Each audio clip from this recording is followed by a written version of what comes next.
ต้นเลยลูกเต้นเลย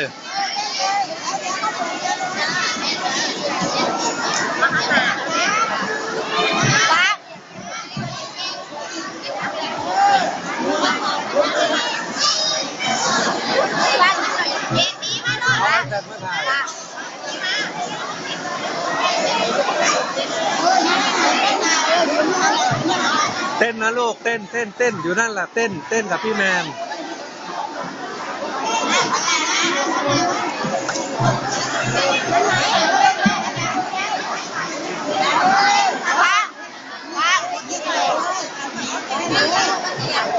ถ่ายวิดีโอหนูก็ถ่ายเนี่ยไปเยอะเลย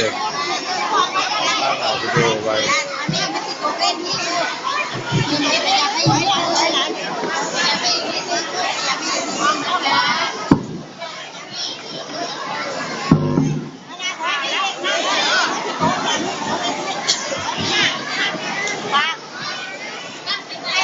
เยอะๆเลย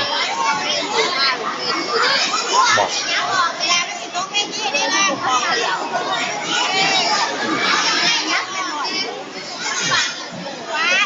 เดี๋ยวประชาสัมพันธ์นิดนึงนะคะประชาสัมพันธ์นิดนึงคุณพ่อคุณแม่เข้าใจนะคะคุณครูเข้าใจหรือว่า